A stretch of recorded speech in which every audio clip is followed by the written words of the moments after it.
Buenas noches, profesor. Buenas noches. Vamos a esperar que sea la hora para empezar la clase.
Muy bien, muchachos. Tengan todas buenas noches.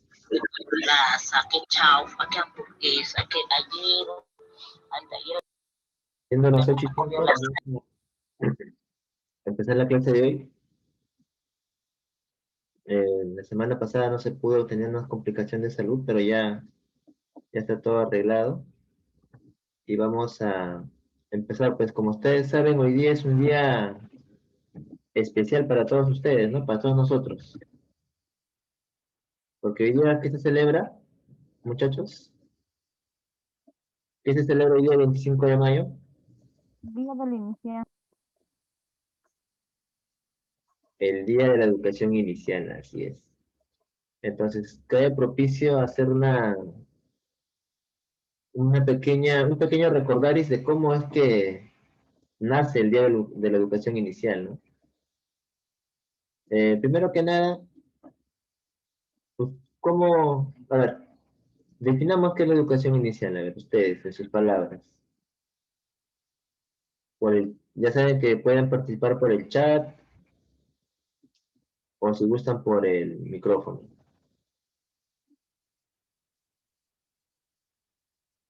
A ver, en sus palabras, muchachos, ¿por qué es importante la educación inicial?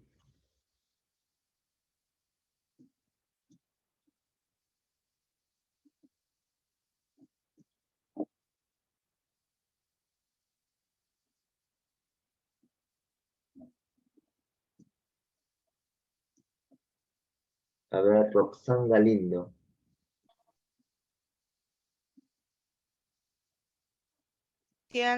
Como dice su nombre, inicia, se forma, se ponen las semillas, todos los aprendizajes. Y si tenemos una buena base, una buena semilla, mañana pasado vamos a tener un buen ser humano. Si sabemos inculcar las cosas esenciales, los valores, que sea solidario, responsable, mañana pasado ese niño va a ser un buen estudiante, va a tener la seguridad y va a tener una educación con cariño y amor. Es eso, profesor, para mí. Ok, muy bien, Roxana. A ver, vamos a darle también el audio a Alejandra Benavides. Muy buenas noches, profesor y compañeros. Feliz día de la educación inicial. La educación inicial es muy importante porque preparamos al niño para su futuro escolar, para que se pueda adaptar a la sociedad, a la vida, ¿no? Y es importante también la educación inicial porque podemos ayudamos a desarrollar a los niños la relación con los demás, la interacción con los otros, ¿no? Y por eso es importante la educación inicial. Gracias. Ok, muchachos. Creo que sí sabemos el concepto de por qué es importante la educación inicial. Y, a ver, para ya completar la idea, otra pregunta, a ver. La gran mayoría de los peruanos, de todos nosotros, hombre, mujer, niño, adulto, anciano, todos detestamos la corrupción, ¿no es cierto? El eslogan de todos es no a la corrupción. No creo que alguien cuerdo esté de acuerdo en que o esté a favor de la corrupción. La corrupción es un mal, es un tumor de la sociedad. En eso todos estamos de acuerdo. Ahora yo les comento o yo les pregunto, ¿cómo nace la corrupción? ¿De dónde nace la corrupción? O primero, retrocedemos un poco más. ¿Qué es corrupción? A ver, muchachos. En el chat pueden participar también. ¿A qué es corrupción?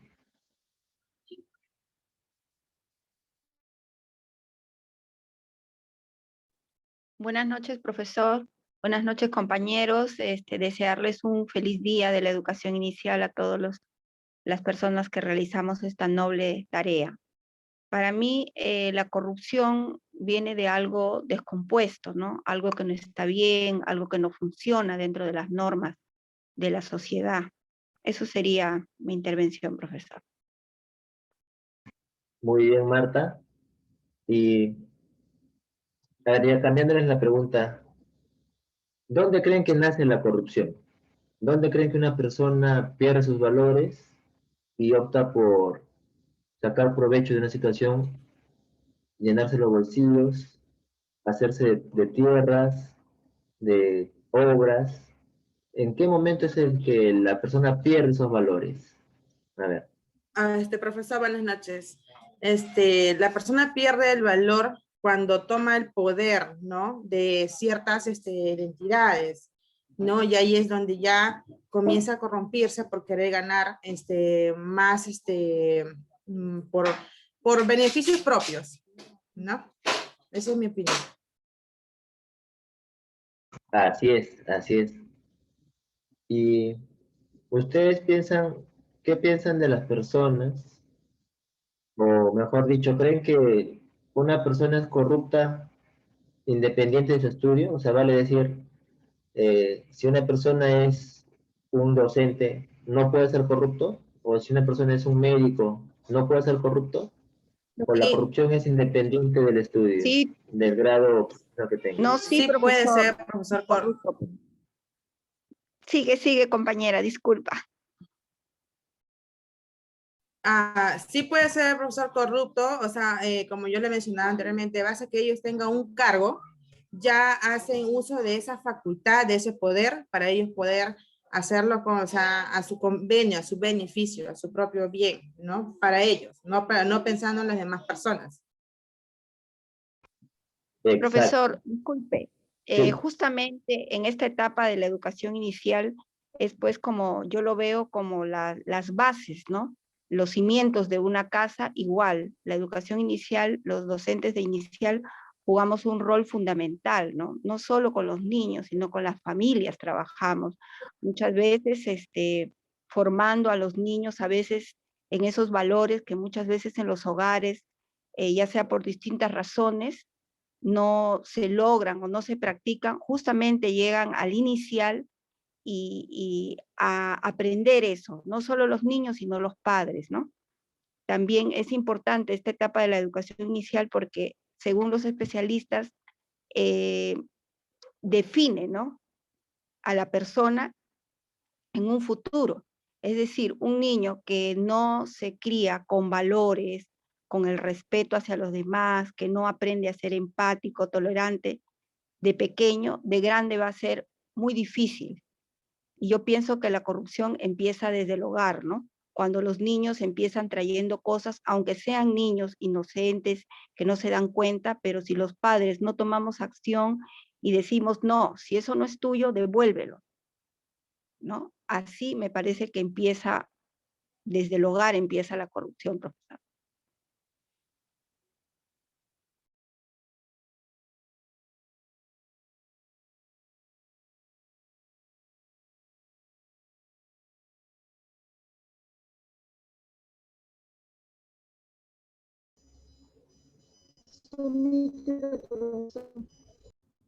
Profesor, tu audio. Ah, ya, disculpen, disculpen. Justo a eso quería llegar, como les comentaba. El tema es la persona que tiene una profesión o tiene una especialización no es inmune a la corrupción, porque la corrupción no tiene que ver con el estudio, tiene que ver con la formación de la persona, con los valores, con la integridad de la persona. Y como dijo bien Marta, eso se hace desde casa, ¿no? Y también se consolida en el colegio, en el colegio inicial, primaria y secundaria. Y como ya bien sabido, ¿dónde empieza todo? En el inicial. ¿Qué quiere decir? Que en las manos de ustedes, como docentes, está formar la siguiente generación del Perú, ¿no? Esa generación que tiene que tener esos valores, esa ética, que tiene que saber que las cosas se logran a punta de esfuerzo, que se respeta al compañero, que no se burla al compañero. Esa es el principio de la educación inicial.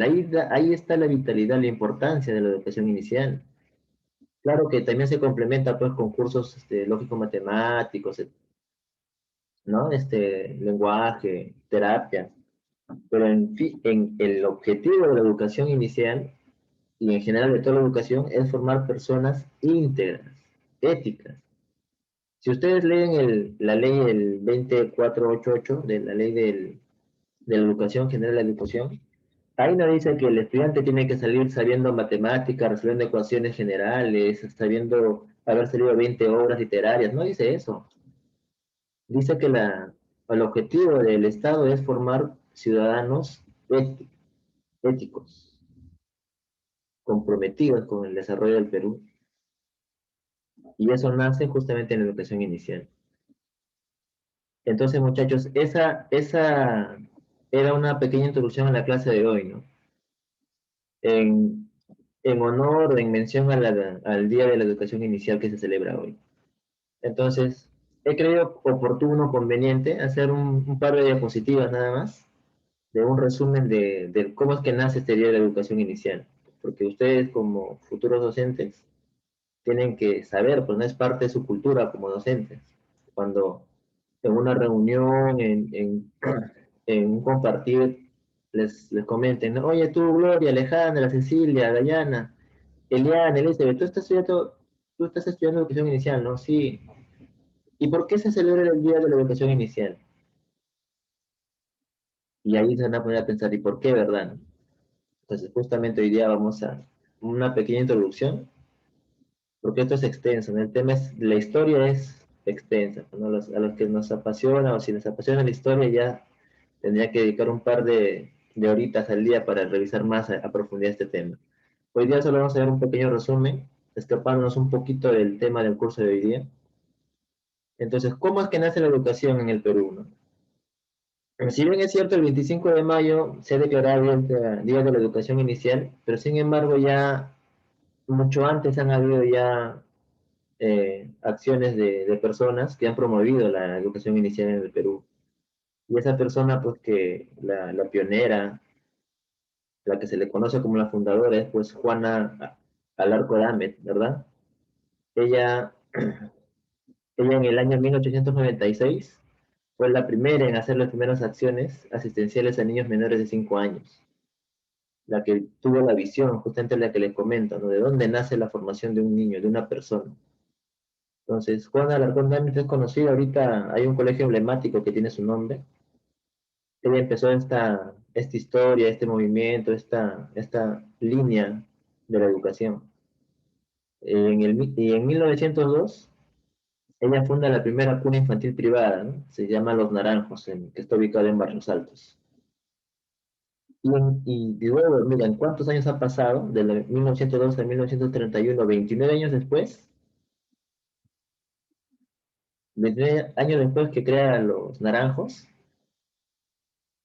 salen dos profesoras más, ¿no? Victoria y Emilia Barcia Bonifati, que fundan el primer jardín de la infancia en el Parque de la Reserva de Lima.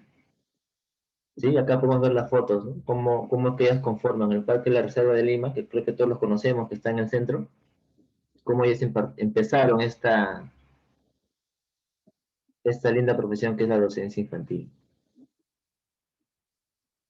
Luego pasan los años, en 1968, Caritas de Puno crea los primeros Guaguasi y Guaguabuta, que quieren decir en quechua y aymara, casa de niños, ¿no?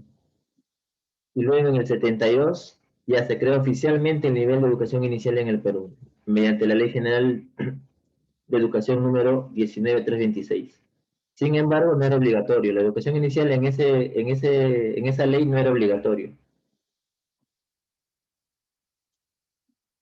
Luego, en el 77, la Dirección de Educación Inicial del Ministerio de Educación es elevada a la categoría de Dirección General. ¿Qué quiere decir? Que a partir de entonces ya van a tener asignado presupuestos. Como todos sabemos, finalmente todos los proyectos del Estado, todas las entidades del Estado dependen de un presupuesto, ¿no? Mientras más presupuesto tiene tu sector, más se va a desarrollar, y viceversa. Si tiene menos presupuesto, no se va a desarrollar mucho. Entonces vamos a compartir algunas estadísticas de la educación inicial en el Perú. A ver, ¿qué te dice la primera flechita? Que en 1994, del total de niños de 0 a 6 años, solo el 57%, el 57.1% iba a una clase de educación inicial.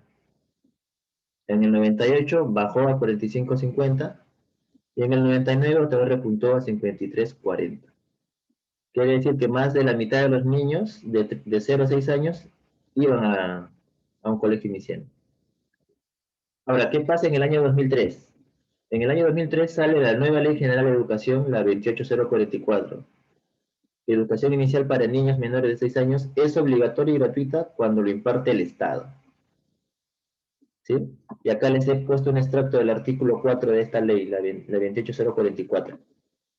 ¿Qué nos dice el artículo 4 sobre gratuidad de la educación? La educación es un servicio público. Cuando lo provee el Estado, es gratuita en todos sus niveles y modalidades, de acuerdo con lo establecido en la Constitución Política y en la presente ley. La educación inicial y primaria se complementa obligatoriamente con programas de alimentación, salud y entrega de materiales educativos. Ojo, miren la última parte, ¿no? La educación inicial y primaria se complementan obligatoriamente con programas de alimentación y entrega de materiales educativos. Salud y entrega de materiales educativos. O sea, eso está escrito en la ley. O sea, si está escrito en la ley, tiene que cumplirse, ¿no? ¿Y qué más sigue? En el año 2005. ¿Qué pasaba en el año 2005? ¿Cuánto era el presupuesto asignado para la educación inicial? Estas cifras están en millones de soles. O sea, esto quiere decir 0.8, estamos hablando de 800.000 soles. En ese año, en el 2005, el presupuesto que tenía la educación inicial era de 800.000 soles para todo ese año, lo que equivalía a 677 soles por alumno que el Estado había presupuestado para gastar. En el 2006, ese presupuesto se multiplicó por 10, ¿no? En el 2006 el presupuesto para todo el año fue de 8 millones. En el 2008 el presupuesto fue de 21.6 millones, prácticamente casi el triple, lo que quería decir que por cada alumno que estudiaba educación inicial el Estado invertía 1.089 soles al año, estamos hablando, ¿no? Y ahora en el 2009, que es el último dato oficial, el presupuesto se había incrementado a 45 millones. Y creo que la mayoría de los que estamos en o tenemos sobrinos, o estamos dentro del alcance de la educación inicial, lo hemos podido percibir, ¿no? El Estado en estos últimos años, la educación sí se ha elevado el nivel, porque para empezar, antes no nos entregaban libros, ¿no? Ahora los libros que entregan para educación inicial son de buen nivel, son de buena calidad, se asemeja mucho a un nivel particular a nivel de texto. Y eso se puede percibir porque justamente es su presupuesto que el Estado está asignando, se está incrementando. Y eso es bueno. Eso es bueno. A ver. Y acá la última diapositiva de la alusión al día de la educación inicial, les he puesto el extracto del artículo 9, lo que les comentaba al principio, ¿no? Bueno, como comentario, muchachos, ustedes deben de tener entre uno de sus libros, textos comunes, esta ley, Ley General de Educación 28044. Porque en base a esa viene a ser la constitución de la educación para ustedes, ¿no? Es el libro matriz que deben de saber. ¿Qué dice el artículo 9 de esta ley? ¿Cuál es el fin de la educación peruana? ¿Qué nos dice? Como les comenté, ¿no? No dice tiene que saber ecuaciones, tiene que saber gráfica, tiene que saber aritmética, tiene que saber geometría, no dice eso. ¿Qué dice? ¿Cuál es el fin de la educación peruana? Formar personas capaces de lograr su realización ética, intelectual, artística, cultural, afectiva, física, espiritual y religiosa, promoviendo la formación y consolidación de su identidad y autoestima y su integración educada, adecuada y crítica a la sociedad para el ejercicio de su ciudadanía en armonía con su entorno, así como el desarrollo de sus capacidades y habilidades para vincular su vida con el mundo del trabajo y para afrontar los incesantes cambios en la sociedad y el conocimiento. Pone como primera palabra ética y como segundo intelectual. ¿Sí? ¿Qué es el punto B? Contribuir a formar una sociedad democrática, solidaria, justa, inclusiva, próspera, tolerante y forjadora de una cultura de paz que afirme la identidad nacional sustentada en la diversidad cultural, étnica y lingüística, supere la pobreza e impulse el desarrollo sostenible del país y fomente la integración latinoamericana, teniendo en cuenta los retos de un mundo globalizado. Cuando nosotros leemos esto que está escrito en la ley y vemos nuestros políticos, es totalmente distinto, ¿no? Para empezar, ética, creo que ninguno lo tiene. Intelectual, a veces hasta dan vergüenza ajena. Artística, cultural, afectiva, física. Sabemos que algunas de estas cualidades que están indicando acá, pues no reflejan, ¿no? O sea, es como si esto estuviese escrito en papel y no se cumplieran. Entonces, la gran labor que tiene el docente de educación inicial es justamente inculcar estos valores. Porque como dijo Marta, mientras más conciencia tenga el niño de que al hacer trampa hace daño a otra persona, de que al golpear a tu compañero le haces daño, de que cuando se cae no le ayudes a levantarse, eso en el transcurso de su formación como persona va a calar, y cuando no se corrige o no se guía de la manera correcta, ellos piensan que es normal, piensan que hacerse el vivo es lo mejor, ¿no? Sacar provecho de una situación difícil es mejor. Y eso es donde se tiene que empezar a formar, es justamente en el inicial. Esa es la función de la educación en general, ¿verdad? Acá está el fin de la educación peruana. Si queremos librarnos o queremos terminar con la corrupción, con el que no, mira, que acá todos rompen mano, todos son corruptos.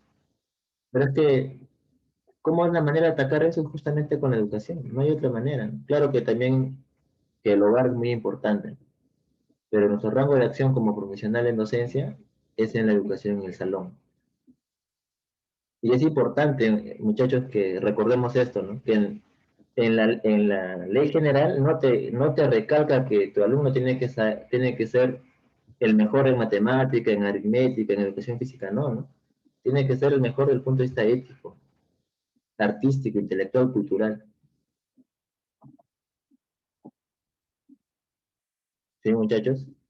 Esta ley, por si acaso, si los que están interesados lo googlean, ponen en internet Ley General de Educación 28044 y les va a salir del Ministerio, el mismo gobierno del Perú lo tiene ahí colgado en su página oficial, lo descargan. No, no es nada complicado.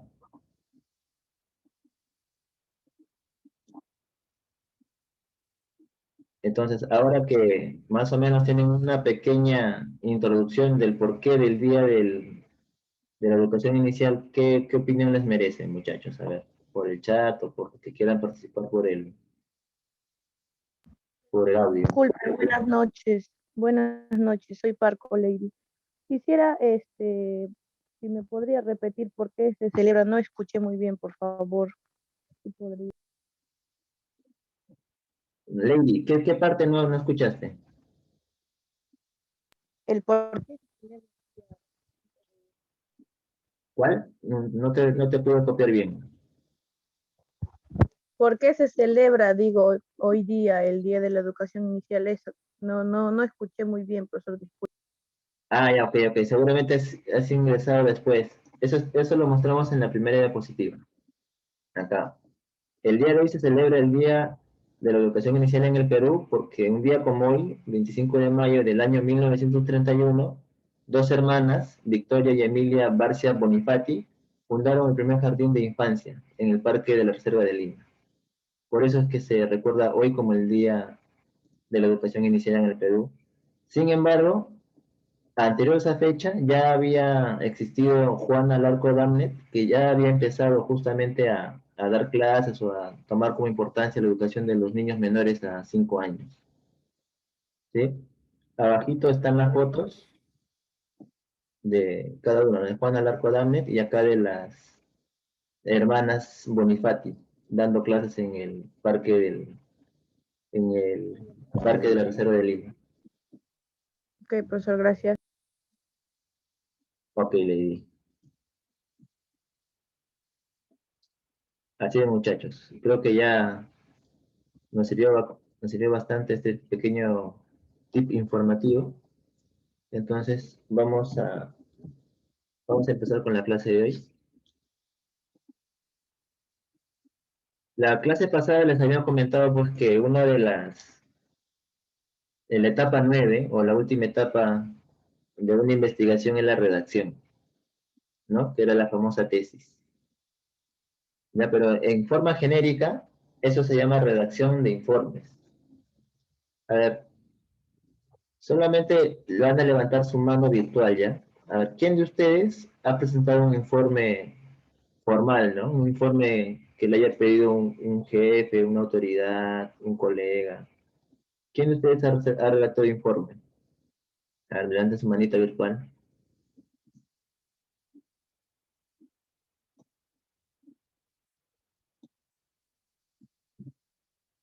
Rocío Gironda.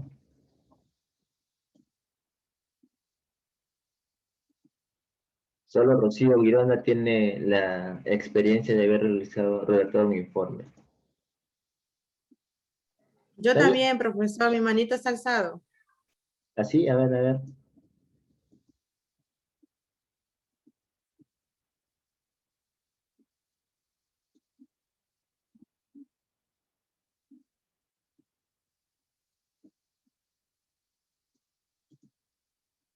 ¿Quién, quién habló? Disculpa, ¿cuál es tu nombre? No te pude ver mientras miraba las cámaras.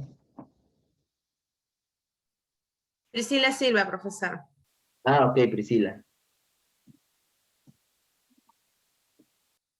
Priscila, tú fuiste la delegada el semestre pasado, ¿verdad? Sigo siendo delegada, profesor. Ah, qué bien, Priscila. Sí, mira, qué bien, ya serían dos personas con Priscila que han tenido la experiencia de redactar informes. Y a veces, muchas veces, no le prestamos la atención o la importancia debida hasta que te dicen, ¿no? Hasta que tú vas al trabajo o estás ahí en una organización que es la que pertenezcas y te digan, ¿sabes qué? ¿Sabes qué, Sara? ¿Sabes qué, Melia? Alejandra, Melissa, necesito que me hagas un informe. Ya, y me lo entregas pasado mañana, pues, del tema que estamos teniendo un problema, ¿no? Un problema X que ustedes estén relacionados. Y ahí es donde ustedes se ponen a pensar, ¿no? ¿Y cómo hago un informe? ¿Cómo hago? ¿Cómo empiezo un informe? Antes, ¿se recuerdan? La clásica práctica era hacer cartas, ¿no? En el colegio, hacer carta. ¿Cómo haces una carta? Primero, estimado, tío, hermano, mamá.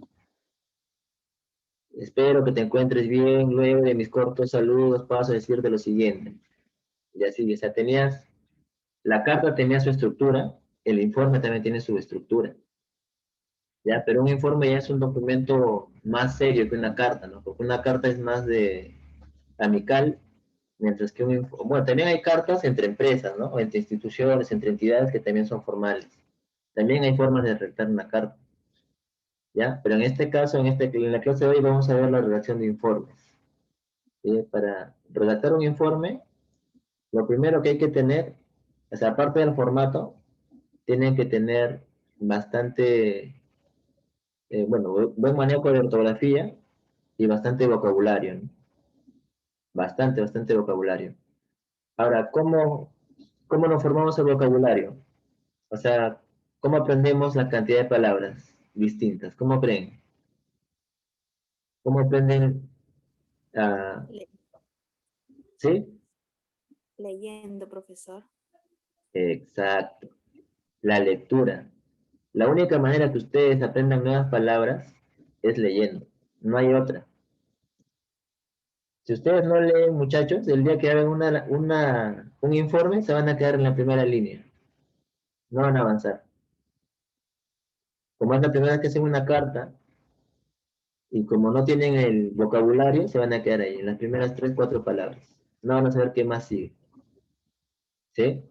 Yo les comento, yo les digo por experiencia propia también, ¿eh? No crean que no he sufrido haciendo informes. Primero se sufre, pues, ¿no? Como dice, para que una persona sea experta en algo, mínimo ha tenido que fallar 10 veces, ¿no? Si no, no es experto. Si no, sigue aprendiendo. Entonces, parte de... Es que profesor, es que la experiencia nos enseña, ¿no? Viniendo de las situaciones que se presentan, ¿no? Exacto, así es. A veces las personas se quejan, a veces un estudiante se queja, ¿no? Que el profesor deja mucho problema, mucho tarea. Creo que con esas tareas es que el alumno aprende, ¿no? Igual que a veces te quejas, no, tengo que caminar un montón para ir a trabajar. Pero justamente haciendo esa caminata es que aprendes o te sirve de ejercicio, te da tiempo para reflexionar. O sea, hay cosas que, como dice Melissa, la experiencia te enseñan. Y como les comenté, para ser experto en algo, mínimo se tiene que haber hecho 10 veces. Si no, todavía no eres experto. Entonces, el informe, igual que todo, es práctica, muchachos. Tienen que tener práctica. Lo importante es tener lectura. Lo recomendable es que ustedes, aparte de la lectura que tienen en sus cursos, tengan una lectura para descansar, ¿no? No sé, si a alguno le gusta novela, pueden leer novelas, si a uno le gusta leer, si a alguno les gusta leer leyes, ahí están los decretos supremos, si a alguno le gusta leer revistas, pueden leer su revista. El tema es que ustedes se formen el hábito de la lectura. Entonces, en la clase de hoy vamos a dar unos pequeños tips para que ustedes puedan redactar informes de forma correcta. ¿Sí? Uy, se ha estado corriendo la diapositiva. Ya. Entonces, vamos a ver. ¿Qué es la redacción simple de informes? Un informe tiene 4 puntos, 4 partes importantes o principales. ¿Qué es la introducción, antecedentes, la argumentación y la conclusión? Son esos 4 puntos principales de tu informe. Sea cual sea el informe, sea de tipo médico, legal, educativo, magisterial o reclamo, tiene esta forma. Esa es su estructura básica, digamos. Como saben, la introducción es para que ustedes presenten un panorama general del tema, ¿no? A tratar. Da como un pequeño recuento antes de que ustedes empiecen a plantear su tema principal, ¿no? Luego siguen los antecedentes, ¿no? O sea, si ustedes, por ejemplo, quieren hacer un informe A ver, ¿qué puede ser un informe que esté ahorita de moda? Por ejemplo, el COVID, ¿no? ¿Cómo ha influido el COVID, el aprender en casa en los niños? Pues ahí ponen antecedentes.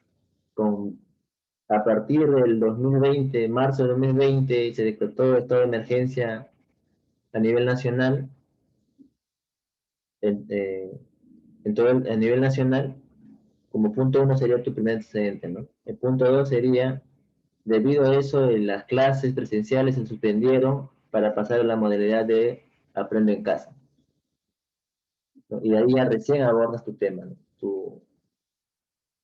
Tu argumento. O sea, primero te contextualizas, ¿no? Te pones en contexto. ¿Qué ha pasado?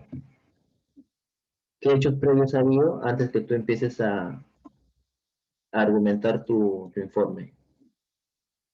Y en la argumentación, bueno, ya viene lo que todos conocemos, ¿no? Ahí es donde ustedes se explayan.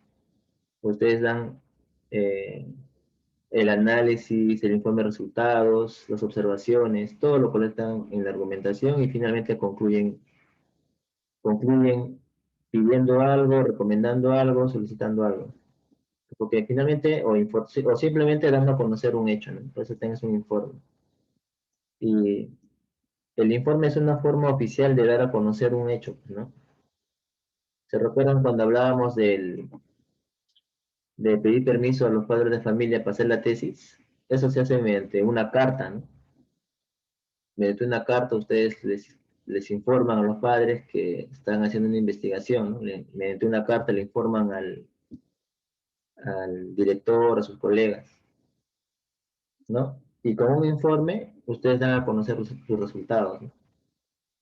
Le dan un informe al docente o a los padres de cómo se ha llevado a cabo la investigación y los resultados que se han obtenido.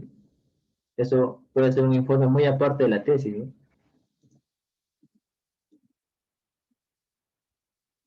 Entonces, muchachos, eso es la parte principal de un informe. Vamos a ver los siguientes. El siguiente punto, a ver. El informe administrativo. Un ratito estoy agrupando a los chicos que se están incorporando recién. Ya. ¿Qué es un informe administrativo? Son generalmente realizados con tiempos programados enfocados a la mejora y eficiencia mediante la detección de problemas y sus posibles soluciones. Para un informe administrativo se toman en cuenta los siguientes puntos. Se aclarecen los puntos a tratar, se apoyan con gráficos, tablas, cuadros para facilitar la comprensión, se exponen los problemas en la administración y se ponen posibles soluciones al problema. Ya, ese es un informe administrativo. Ahora, a ver, no sé si Priscila nos puede comentar el informe que realizaste, Priscila, en qué tipo fue o de qué trataba.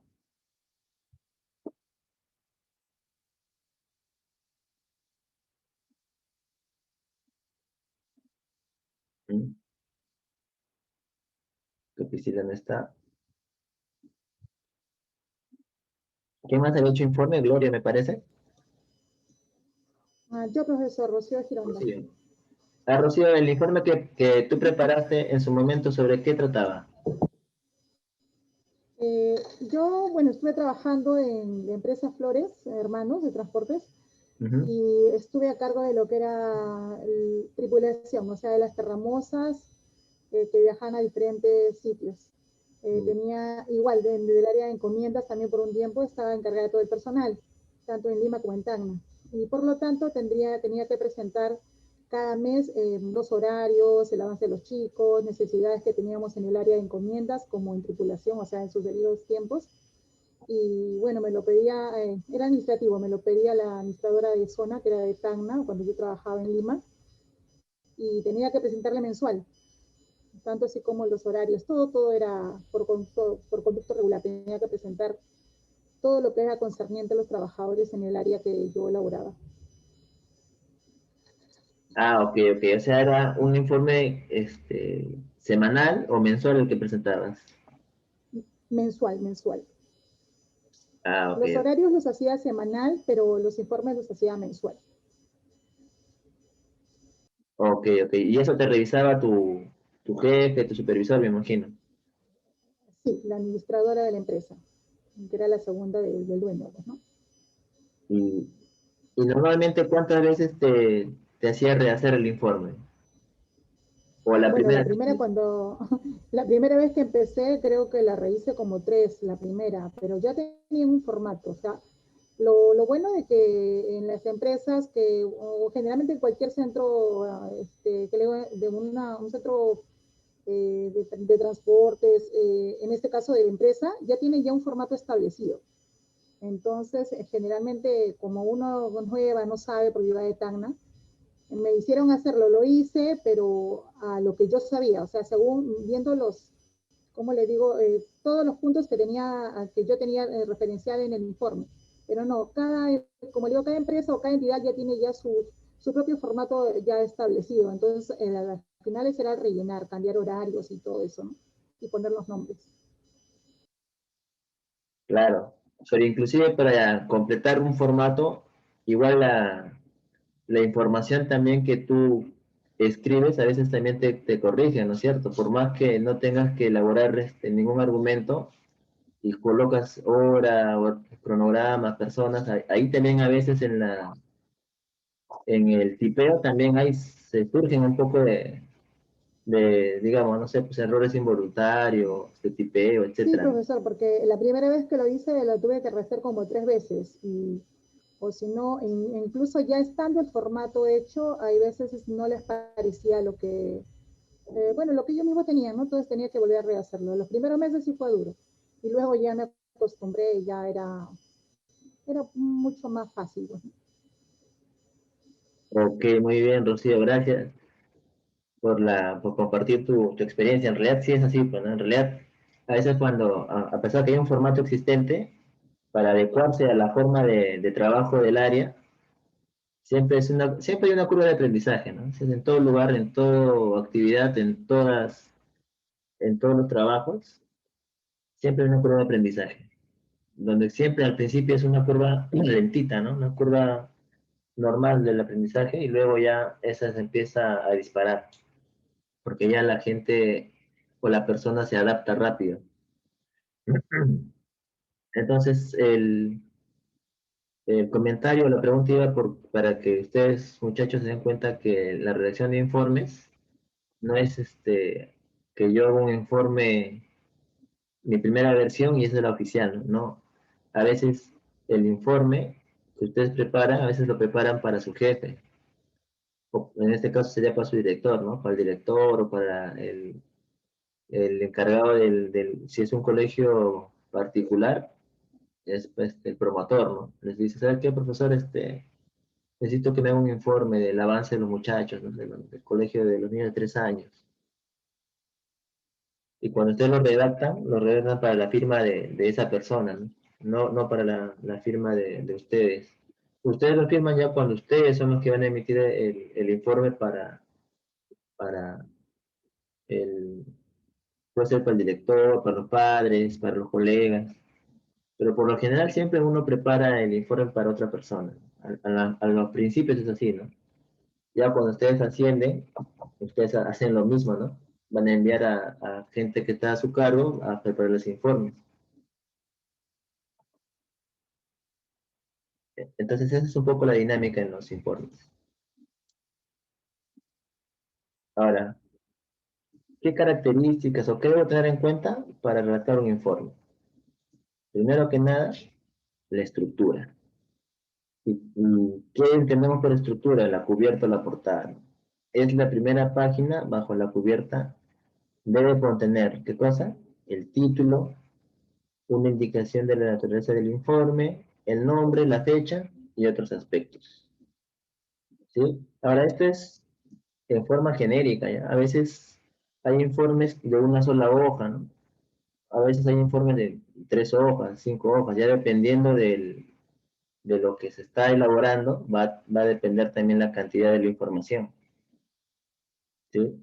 Pero por lo general se trata de que la información sea exacta, concisa, como dicen, al grano, ¿no? No se trata de explayarse, tiene que decir solo lo necesario y lo suficiente para entender. Y cuando tienen formatos, por lo general son un par de hojas, una hojita, no es más tampoco. Ahora, en la redacción de informes hay 5 Cs. ¿Sí? 5 Cs que hay que tener en cuenta para redactar un buen informe.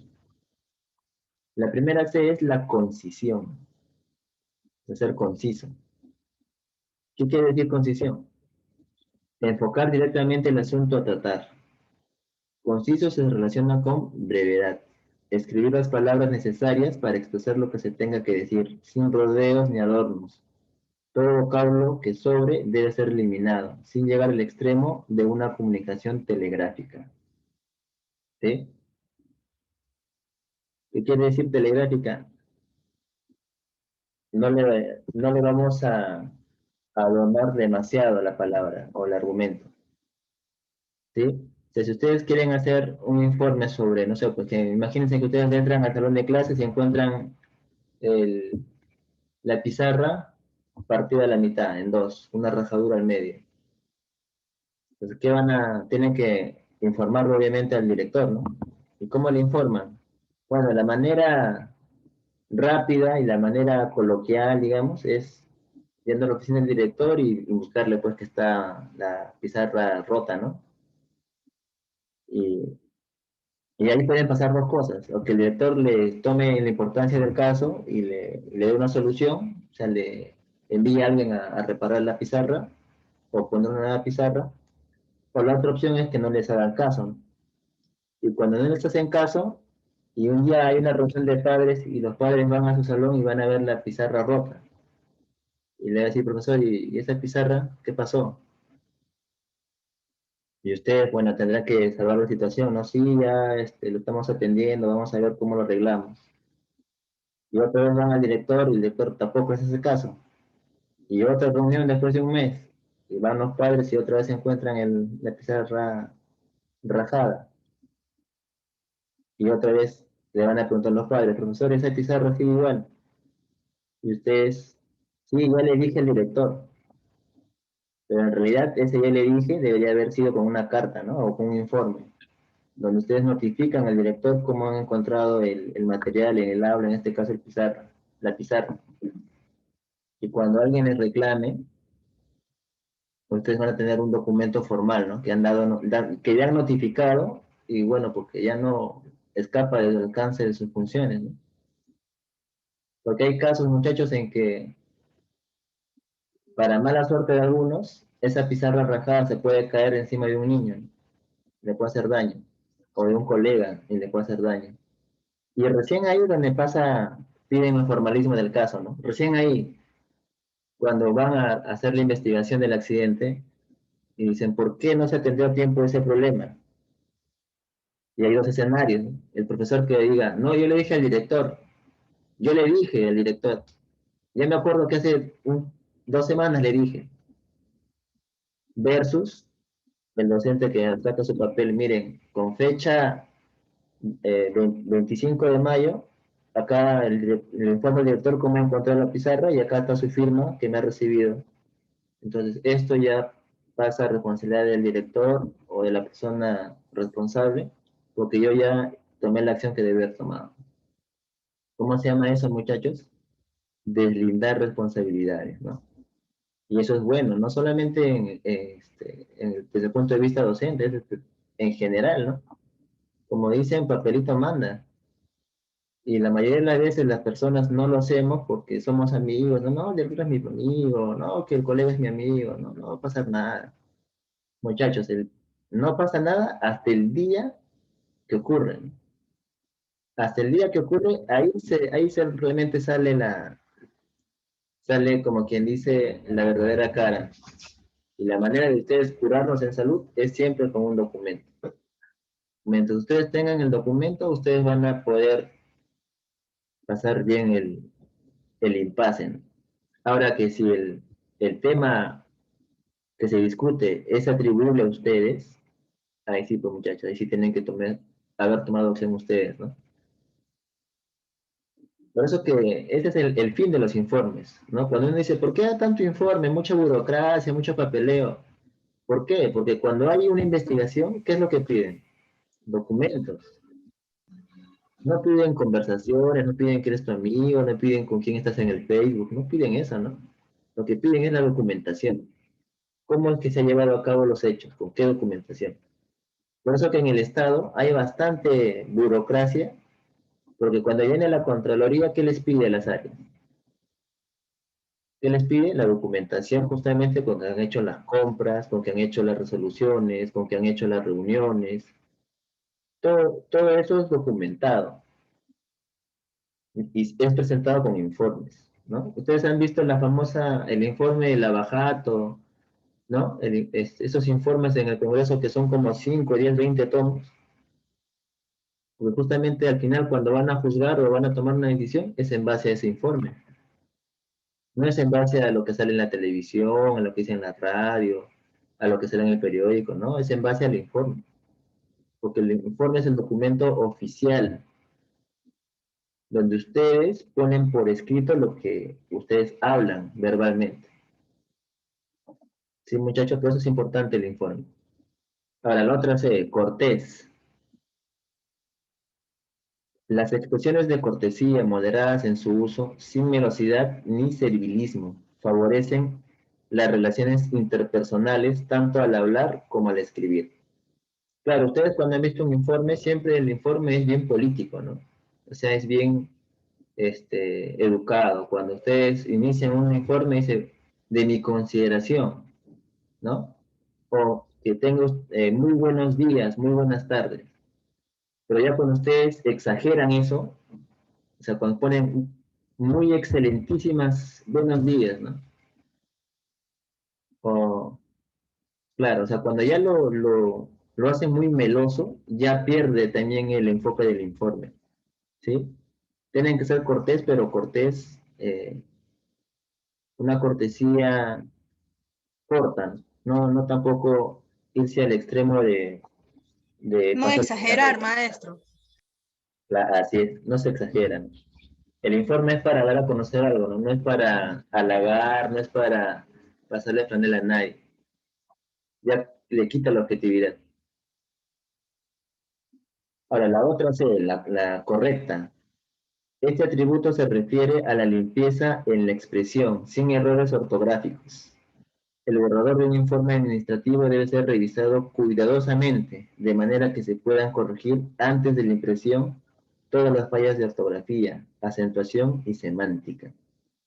Y justamente cuando ustedes le preparan un informe a un superior, lo que el superior más revisa es justamente esto, ¿no?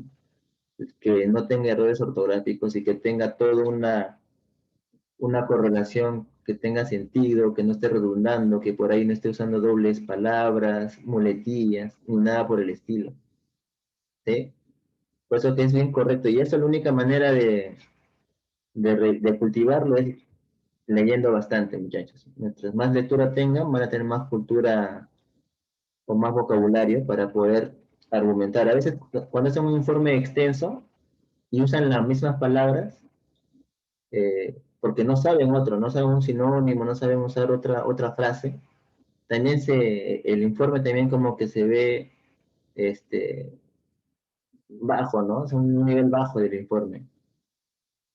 Y ojo que el informe habla es la expresión del que lo emite, ¿no?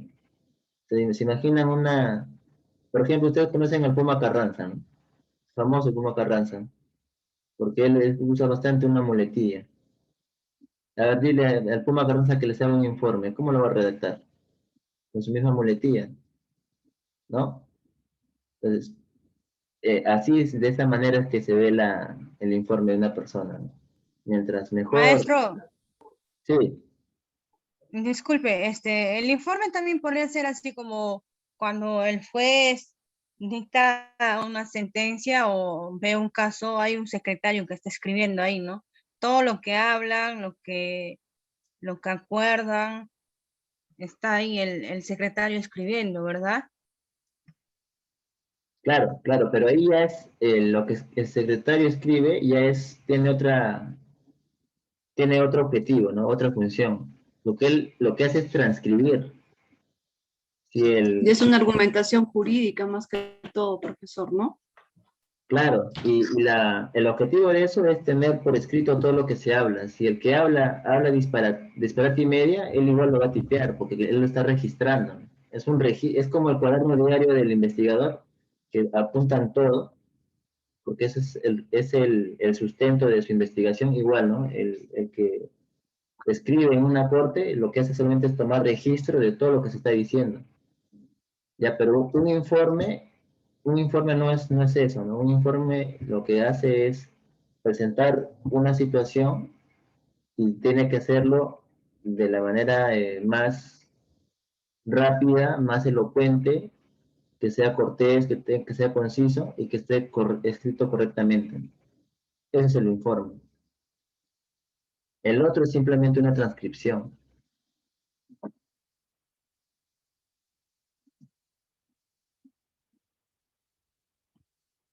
A ver, vamos, ya hemos hecho 3 Cs, faltan 2 Cs. La claridad y la coherencia. A ver, un informe tiene que ser claro, ¿por qué? Porque cuando este es comprensible para el mayor número de lectores, cuando quien lo lee entiende exacta y cabalmente lo que se quiere expresar, ni más ni menos, al redactar un informe, el redactor debe estar claro con lo que sucedió en su área y escribirlo de forma natural, como si hablara con su inmediato superior. Las palabras utilizadas deben ser sencillas y ordenadas, de manera que no se presten a segundas interpretaciones.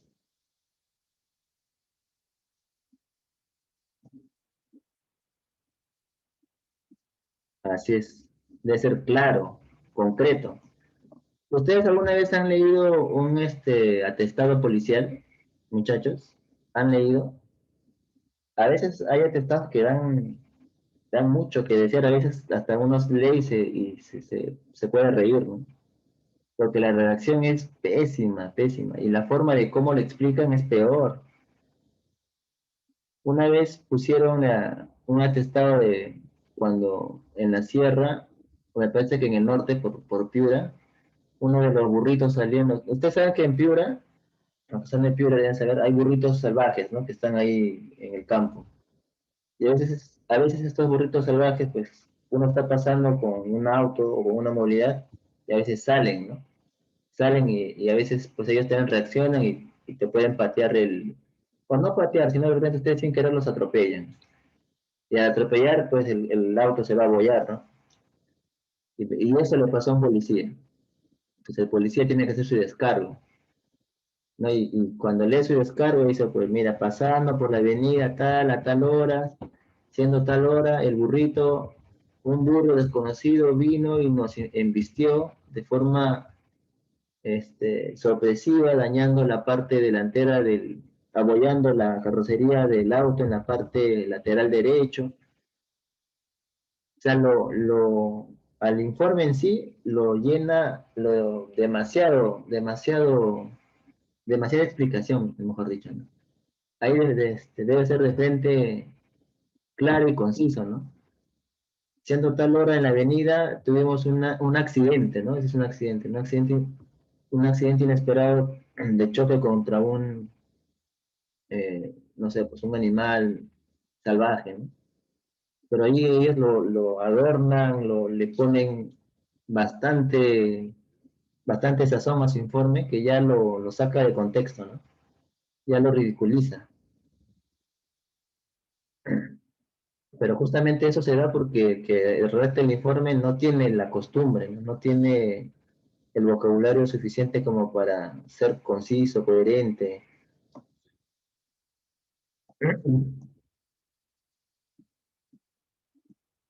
Como les comento, al momento en que ustedes van a leer un informe, ahí se van a acordar de lo que les estoy comentando. A la última C, la coherencia. Se deriva del enlace y arreglo lógico de las ideas y de las oraciones, única manera de facilitar el entendimiento y la interpretación de los pensamientos expresados. Coherencia es secuencia lógica, siguiendo el orden de los hechos, como si se narrara una película. Para que esta película pueda ser entendida, requiere de un comienzo, un desarrollo y el lógico desenlace o final. Las ideas deben estar en perfecto orden en la mente del redactor. para que las pueda expresar en forma ordenada. Eso es ser coherente, ¿no? A veces uno redacta un informe, empieza a explicar y de repente se lanza otro tema. O de repente está hablando de un día en específico y se va a otro día o a otro mes. Entonces ya no es coherente, ¿no? Ya no tiene nada relacionado con lo que estaba explicando. Ya la relación lógica se rompe.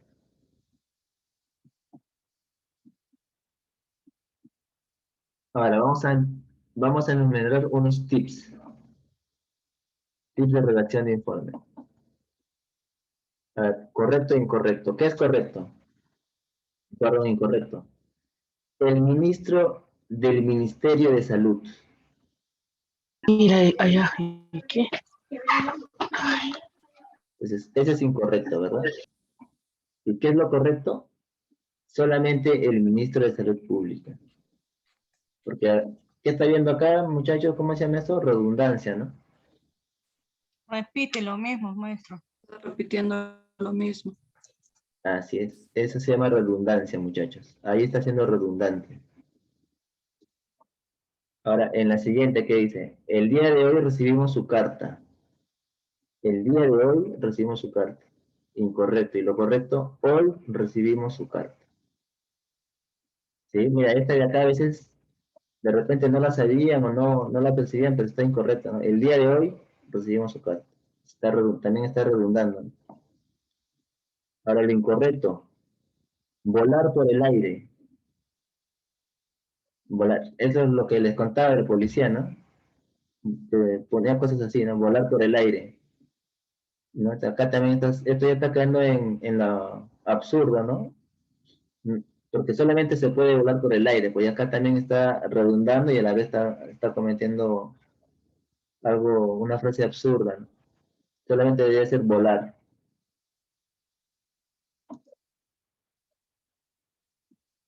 Ahora, otro, resumir brevemente. Lo correcto es resumir. ¿Por qué? Porque también está redundando, ¿no? Resumir brevemente se está redundando, porque el resumen es algo breve. Incorrecto, salir afuera. Ese es un clásico, ¿no? Salir afuera. Solo tiene que ser salir. Incorrecto, pequeña notita. Correcto, una pequeña nota. Sí, porque ya tiene notita, ya está con diminutivo, ¿no? Diminutivo, pues. Ahora, redacción anticuada. Me tomo la libertad de informarle. Se considera una frase tímida, ya que se tomó la libertad, por lo tanto no es necesario escribirla. Anticipadamente agradezco a usted la atención que dé a mi solicitud. No es recomendable agradecer algo que todavía no han hecho. El verbo debe ir en futuro. ¿Qué quiere decir que debe ir en futuro? Agradeceré, ¿no? Agradeceré a usted la atención que dé a mi solicitud. Pero acá, ¿qué está poniendo? Tipo Cantinflas. Anticipadamente agradezco a usted, ¿no? O sea, ahí lo correcto es agradeceré. Otra, redacción moderna. Atentamente le informo, respetuosamente le comunico, agradeceré la atención que dé a mi solicitud. Este es lo correcto de lo que estaba arriba dando el ejemplo.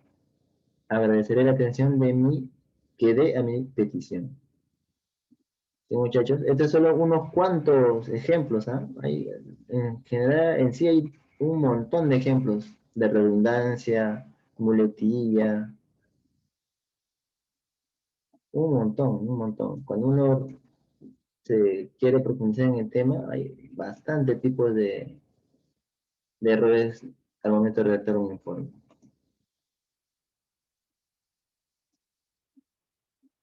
A ver, dice acá, redacción anticuada. Atentamente me dirijo a usted para agradecerle.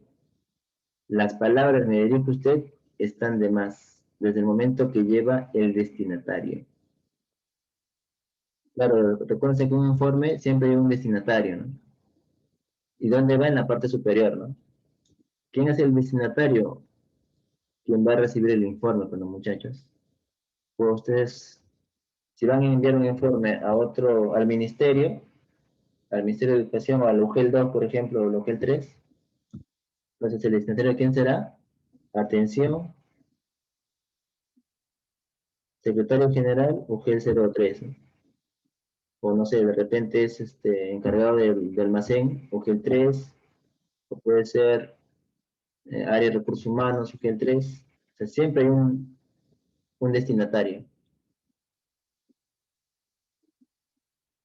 La presente carta es para comunicarle. Se supone que la presente carta es para algo. Se considera necesario escribir la presente carta, es inferido en la redacción. Ahí está redundando. La redacción moderna, gracias por, en referencia a, en relación a su carta, de acuerdo a su carta. Claro, cuando ustedes van a... Esto de que está en la redacción moderna abajo es generalmente cuando ustedes están respondiendo una carta. Si ustedes reciben una carta del director o de la UG 02, ¿no? Reciben una carta, reciben una amonestación o una premiación. Entonces ustedes cuando responden, ¿qué ponen? En referencia a su carta número tal, o en relación a su carta de fecha tal, o de acuerdo a su carta entregada el día tal, paso a decir lo siguiente, ¿no? O sea, así se responde, es la forma de contestar a una carta o un informe que le han presentado, ¿no? Siempre es en referencia a, en relación a, de acuerdo a, para seguir la hilación de los informes, ¿no? Para falsear o exagerar los hechos, ay, perdón, no estoy leyendo el título. Debe evitarse falsear o exagerar los hechos, deformar los hechos omitiendo algún pormenor, equivocar ciertos datos, términos o citas, hacer demostraciones matemáticas no convincentes, confundir los hechos con las opiniones, incurrir en contradicciones, desarrollar de forma incompleta algún punto, evite las frases largas y de gramática complicada. Disponer secciones o párrafos en forma desordenada, repetir innecesariamente la misma palabra, abusar de tecnicismos. Todo eso es lo que deben de evitar, muchachos, ¿sí? Obviamente, el peor informe es el que falsea, ¿no? El que falsea hechos, el que inventa cosas. Ese es el peor informe que puede haber. Ya los demás errores se pueden subsanar, no se pueden, hasta cierto punto se pueden entender, pero falsear o mentir no se puede entender. Ahí ya se nota la mala intención. En cambio, cuando uno por ahí se equivoca, tipea, borra algo, redunda en algo, ya bueno, está aprendiendo, ¿no? Se va a poder mejorar después. Pero si de frente hacen un informe mintiendo, no, pues ahí estamos mal.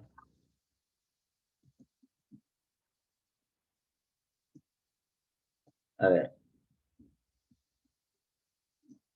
Ya, estos son los puntos. Ya, bueno, esto es más que todo por un informe ya más elaborado, ¿no? Que tiene varias hojas, tiene varios numerales. De cajón, como hemos visto en la primera diapositiva, tienes que tener una portada.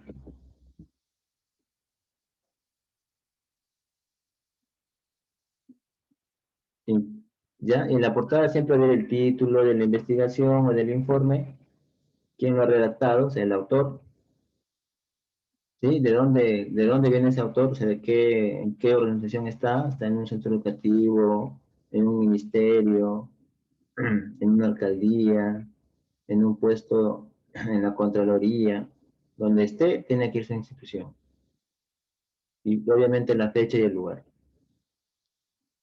El índice incluye los capítulos, apartados, subapartados. Ahora, para hacer un índice, muchachos, ustedes saben que el Word te hace el índice en forma automática, ¿no? Ya no tienen que estar escribiendo a mano, ¿no? Capítulo 1, hoja 2, capítulo 3, hoja 7, ya no. El Word lo hace en forma automática. Pero si no saben usar esa función del Word, ya, caballero, van a tener que hacerlo a la moda antigua. Pero Ya, pues estamos hablando en la época de la era digital, muchachos. Ustedes tienen que ser los pioneros, o sea, ustedes deben de saber usar las herramientas del Office, ¿no? Deben saber hacer índice de gráficos, índice de cuadros, índice de contenido, tienen que saber hacer referencia cruzada, tienen que saber cómo se enumera un cuadro, un gráfico, ¿no? Tienen que tener en cuenta eso. Los cuadros. Cuando ustedes insertan un cuadro en un informe, ustedes saben que los cuadros se enumeran, ¿no? Cuadro 3, ponen lista de materiales para el aula número tal, ¿no? Cuadro 5, lista de útiles del aula C, por ejemplo. Ya, ese párrafo, ¿dónde va? ¿Encima del cuadro o debajo del cuadro? ¿Mm? Todos se tienen que saber, igual la gráfica, ¿no? Cuando ustedes enumeran gráficas, gráfica 1 corresponde a la imagen tomada en el aula el día tal. Ya, esa descripción, ¿dónde va? ¿Encima o debajo de la imagen? Ya, Debajo de la imagen, profesor. Debajo de la imagen, profesor. Exacto. La descripción va debajo de la imagen. Y en los cuadros, la descripción va arriba. ¿Sí? Esas cositas, esas pequeñas cositas son las que deben de... Y en el Word, cuando ustedes le colocan como una referencia correctamente, cada vez que insertan un gráfico, el Word lo va enumerando en forma automática, ¿no? Y si por ahora dicen, no, el gráfico 5 no va, imagínense que tienen un informe con 15 gráficas, y le dicen, la gráfica 5 no va.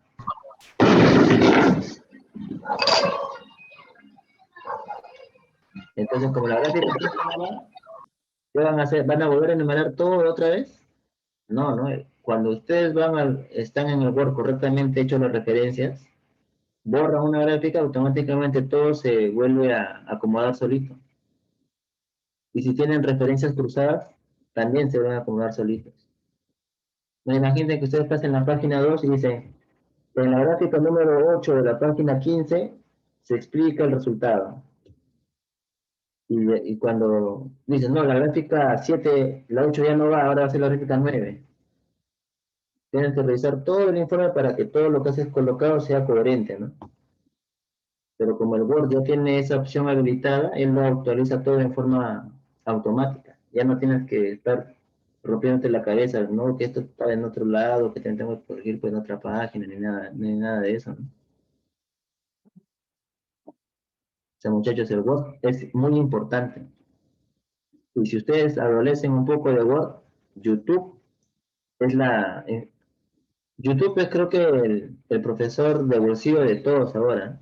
Cualquier tema que ustedes quieran averiguar, sea educación, sea política, sea física, química, astrología, las elecciones, todo está en YouTube, muchachos. Todo está en YouTube. Antes, uno tenía que ir a una biblioteca para saber algo que quería investigar, no, ahora no. Antes de YouTube, inclusive uno navegaba en blogs, en foros, ¿no? Entraba a páginas de las universidades, de los institutos. Pero ahora todo está en YouTube, casi todo está en YouTube. Ya casi la búsqueda de información ya ni siquiera es en Google, es en YouTube, porque todo tiene video. Todo, en cualquier ámbito tiene video. Y como el Office es algo recontra conocido por todos, hay un montón de tutoriales en YouTube de Office. De Word, Excel, PowerPoint, Access, hasta para programar en Visual Basic, en Excel, para hacer macros. Hay una infinidad. En Word también se puede hacer macros. En PowerPoint se quieren hacer animaciones. O sea, ahorita muchachos no hay tope, ¿no? No hay como antes que tengo que ir a la biblioteca, que es domingo, no atienden, no. Ahora el YouTube, cualquier duda que tengan, y encima está como videotutoriales. O sea, ustedes ponen a un costado su YouTube o a un costado su Word, y según van escuchando lo que hace y viendo lo que hace, ustedes lo van copiando, ¿no? Si no entienden, lo retroceden otra vez. O sea, es una maravilla esa herramienta. Y ahí tienen que aprender si es que no, ustedes son conscientes del nivel de Word que tienen. Según ese nivel ya tienen que buscar su información en la red. ¿Sí, muchachos? Ya, entonces el índice, ya sabemos, si saben manejar el Word, el índice ya es un problema menos. El resumen. Constituye el contenido esencial del reporte de investigación. Muchachos, ahora hablando del Word. ¿Qué otro editor de texto conocen? Porque el Word es un editor de textos, ¿no? ¿Qué otro editor de texto conocen aparte del Word? A ver, en el chat, muchachos. ¿Qué editor de texto aparte del Word conocen? ¿O solo conocen el Word? PowerPoint. No, PowerPoint, maestro. El WordPad. Ajá, el WordPad sí. ¿El Excel, profesor, también? No, ni el Excel, el juego. Eso es para gráficas. Blog de notas. Claro, pero ustedes se dan cuenta, el nivel de un blog de notas con un WordPad y un Word es distinto, ¿no? El blog de notas básicamente solo te soporta texto y número. No puedes poner gráficas en un blog de notas. En el WordPad sí te acepta, pero ya no tienes toda la funcionalidad del Word, ¿no? Ya no puedes hacer lo que les decía, enumerar mis cuadros, hacer mi índice automático, no se puede. O sea, son editores de texto, pero más limitados, ¿sí? Pero un editor de texto similar o más potente que el Word es un editor de texto que se conoce como LaTeX, y en español es LaTeX, ¿no? Es un editor de texto que lo usan para hacer netamente investigaciones, y su uso ya es muy similar a programar, porque cuando ustedes quieren poner un título, no es como el Word que agarran el título, una letra más grande, negrita, no, ahí pones un código, tipo, es como si estuvieses programando, que el título es un código, pones ahí, imagínense que el código sea título, pones título, abres llaves y dentro de las llaves pones el título de tu investigación. Y cuando compilas, o sea, cuando ejecutas el programa, ya sale en PDF, grande, bonito, ¿no? Ese editor de texto de LaTeX es el más usado para redacción de informes de investigación científica. Ese es con el que hacen las tesis en Europa, Estados Unidos. Muy poca gente hace en Word. Cuando es una investigación científica estamos hablando, ¿no? Pero cuando es una investigación de nivel académico, sí se hace el Word. Sí se usa bastante el Word. Y aparte el Word es del Office, ¿no? De Microsoft. Pero hay otros sistemas operativos como el Ubuntu, que es libre, que creo que de ellos se llama Nitro, y también del Apple, ¿no? Del Macintosh, que de ellos sí no recuerdo cuál sea su editor de textos. Son similares. Y Excel, muchachos, Excel es una hoja de cálculo, ¿sí? Cuando ustedes quieren, no sé, a ver, hoja de cálculo, ¿para qué? Pues para fechas. Si ustedes quieren saber un cronograma, yo pongo, a ver, hoy día, 25 de mayo, de acá a 5 días tengo que tener examen, o voy a tener examen, le pones ahí, el 25 más 5 días me da 30. Ya, y ahí lo pinto de color rojito porque ya llegó la fecha que tengo que dar mi examen. O también lo podemos usar para hacer gráficas, ¿no? Pones, en una celda pones cada año, 2000, 2001, 2002, 2003, y a su costadito pones la cantidad de alumnos donde trabajas, 20, 23, 25. Si quieres ver en una gráfica, y el Excel hace eso, le pone en una gráfica, abajo años y arriba la cantidad de alumnos, y te sale tu gráfica de barritas. O sea, el Excel es bien poderoso, ¿eh? Para manejo de datos estadísticos es bien poderoso. Inclusive te resuelve ecuaciones, ¿no? Te resuelve ecuaciones, tiene solucionador de ecuaciones, potentes su solucionador de ecuaciones, función buscar objetivo, muy potente. Y el PowerPoint, pues, para lo que estamos viendo ahorita, ¿no? El PowerPoint es para presentaciones. En el PowerPoint yo no puedo hacer ningún cálculo, no puedo hacer referencias, ¿no? Y aparte que para redactar mi informe no lo voy a hacer en PowerPoint, tiene que ser en Word, ¿no? Porque el PowerPoint cuando imprimes no se acopla a formato A4, este tiene otro formato la hoja. Entonces, muchachos, tienen que repasar bastante lo que es Office, por lo que veo, muchachos, ¿no? Y no, Profesor, ¿sí? también se puede editar en Prezi. En Prezi. ¿Prezi qué es? No, de verdad que no he escuchado. Son programas también así como el Word, pero cada imagen o cada presentación te bota como, tú seleccionas eso, te bota así como aumentativo y sí, vas avanzando y te pasa en la misma hoja, puedes escribir un montón de cosas. No es como, es mejor que el Word, maestro. Ah, mira, qué bacán. No lo había, no sabía de eso, pero ¿eso lo usas que también lo instalas en la computadora o lo usas directo de internet? No, lo instalas en la computadora, mayormente eso. Bueno, yo lo utilicé eso para sustentar mi tesis en el instituto. Ah, mira, qué bien, qué bien, qué bien. Bueno, sí, pues como les comentaba, la información es tan diversa ahora que, que es bueno, ¿no? Siempre se aprende algo nuevo. Prezi, no lo tenía mapeado, pero de aquí lo voy a googlear. A ver, Rode Melía estaba levantando la mano. Ah, ya, creo que se había equivocado, me parece. Entonces, sigamos, muchachos. Ya, el informe tiene que tener su resumen, tiene que hablar términos clave, el cuerpo del documento o trabajo, las referencias, el apéndice, ¿sí? Las referencias como si la bibliografía, ¿verdad? Y el apéndice, ¿qué es el apéndice? No es una palabra muy común, ¿verdad? ¿Qué es el apéndice? Dice, resultan útiles para describir con mayor profundidad ciertos materiales sin distraer la lectura del texto principal del reporte o evitar que rompan con el formato de este. Así es.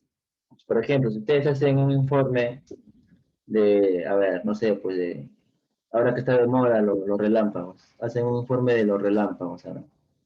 Y por ahí encuentran un tema de que los relámpagos son fenómenos pues, climáticos, pero que tienen que ver con la energía, ¿no? Entonces, ustedes, para no estar, el fin de su investigación es el fenómeno climatológico, pero como por ahí está vinculado a la energía, pero como la energía no es el tema principal, entonces ustedes sacan ese tema fuera y lo colocan en un apéndice. Y ponen en apéndice número 1, puede ser el tipo de energía que se genera en los relámpagos, ¿no? Por decir, la cantidad, el tiempo. O sea, esas cosas van en un apéndice, cosas que no son parte del informe, pero que si quieres complementar lo pones en el apéndice, que te va a servir para complementar. O sea, el que lee no se va a distraer con esta información hasta terminar el informe. Y luego de terminar el informe, cuando llegue a los apéndices, él va a poder entrar a detalle en esos temas secundarios.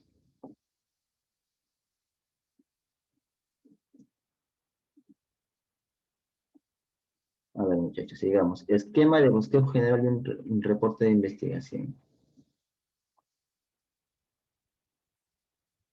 A ver, ¿qué dice? La introducción, el marco teórico, su método, los resultados y la discusión.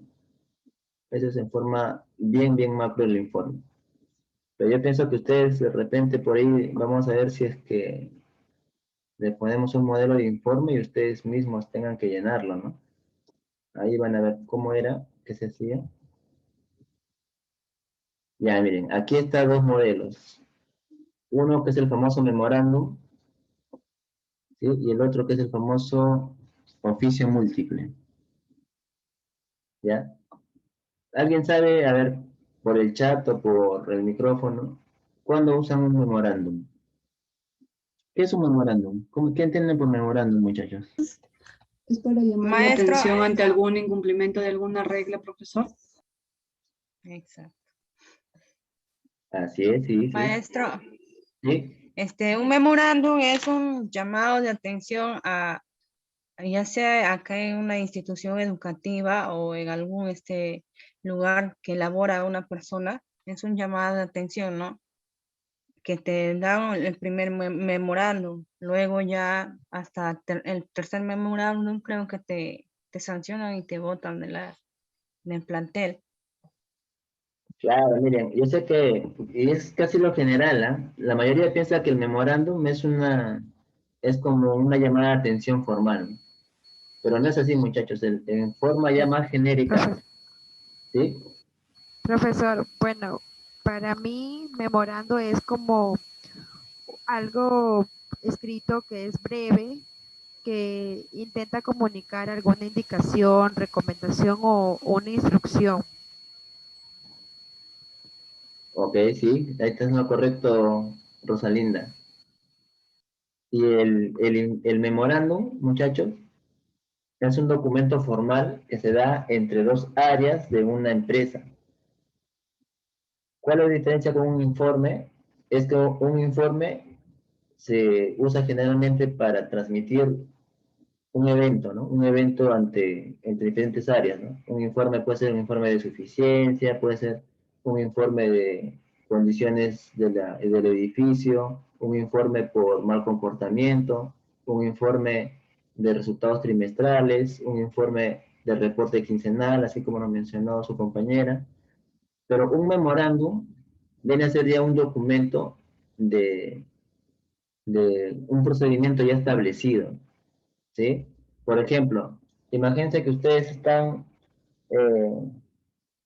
están en en la docencia, o en este caso que este es del Minedu, ¿no? Ustedes saben que el Ministerio de Educación es una entidad que tiene muchas áreas, ¿no? Tiene recursos humanos, tiene el área de docentes, tiene el área de presupuesto, el área de contabilidad, tiene varias áreas. Entonces, cuando estas áreas se van a enviar, por ejemplo, el área de contabilidad va a pasar la planilla de todos los profesores que van a pagar, ¿no? Ahí está toda mi planilla. Esa planilla aprobada, o sea, pues el jefe de contabilidad aprueba para que paguen el sueldo de los profesores, pasa de contabilidad a la unidad de tesorería. Tesorería ya es el que hace el depósito en la cuenta de los profesores. Pero ¿cómo contabilidad, cómo le pasa esa información a tesorería? No se lo pasa con un informe, porque el informe es algo está hecho para cosas más fuera de lo normal, ¿no? Lo rutinario. Pero para estas cosas de procedimientos entre áreas se usa el memorándum. Entonces, ¿ellos qué hacen? Hacen un memorándum, dicen, el memorándum número, y tiene su correlativo, como ven ustedes acá, memorándum número 401-2017, UGEL 01, dirección, administración S. Igualito, ¿no? Va a haber un correlativo de contabilidad, al final que van a dirigirlo al jefe de tesorería, y en el asunto van a poner pago de profesores en mayo de 2021, por ejemplo. ¿Sí? Y van a poner ahí de acuerdo a la disposición, ley número tal, se aprueba o se alcanza la relación de profesores para el pago del mes de junio. Entonces, ahí se usa el memorándum, muchachos. Es un documento formal donde un área le entrega oficialmente un documento a la otra área. ¿Y qué hace la otra área? Le firma el cargo, ¿no? Ahí ustedes ven acá un sellito que dice 12 de octubre. Ya, ese es el cargo. O sea, que esa área, a ver, ¿qué dice acá? Jefe de área de planificación y presupuesto. Ya, ese jefe o el secretario de esa jefatura ha recibido ese documento el 12 de octubre del 2017. Ahí está su sellito, ¿ves? Es el Recibido. cargo, maestro. Ese es el cargo, exacto. Entonces, contabilidad, este memo lo guarda dentro de sus archivos y tiene el cargo, ¿no? El día que tesorería le digo, oye, ¿por qué no han pagado? No, que no me han dado ningún documento. Y contabilidad saca su cargo, ¿no? No, pero espera un momento, acá está, tú me recibiste el 12 de octubre. O sea, a ti se te ha perdido, porque yo sí te entregué y acá está mi cargo. Ese es, en resumen, muchachos, por qué se usan esos documentos, ¿no? ¿Por qué se usa el memorándum? Y normalmente la mayoría piensa que un memorándum es pues para llamar la atención, como lo han dicho sus compañeras, ¿no? Entonces es uno de los usos que se le da memorándum, pero no, generalmente no es. También se hace memorándum para felicitar, ¿no? Para agasajar. Es un memorándum de contabilidad a recursos humanos solicitando por el día del profesor, ¿no? Alquiler de, no sé, pues, o show artístico por el día del maestro, etcétera. No necesariamente es para sancionar, muchachos. O sea, sáquense ese paradigma. El memorándum es un documento oficial que se usa para que las áreas de una institución se comuniquen de forma oficial. Ese es el memorándum. Así es, muchachos. Ha volado hoy día el tiempo. Parece que ha sido provechoso la clase de hoy para ustedes. Como esta es una recuperación, nos vamos a volver a ver el día viernes. ¿Sí? Pues el día viernes de repente podamos hacer ha sido en la clase, la participación de ustedes. ¿Sí? De repente hacemos un monito o un informe sobre un tema específico. ¿Sí? Entonces, muchachos, nos estamos viendo el día viernes a las 8:05. Gracias. Hasta el viernes, profesor. Gracias. Hasta el viernes, profesor. profesor. Buenas noches. Hasta luego, profesor. Buenas noches. Buenas noches con todas. Gracias, buenas noches. Gracias, profesor. Hasta la próxima.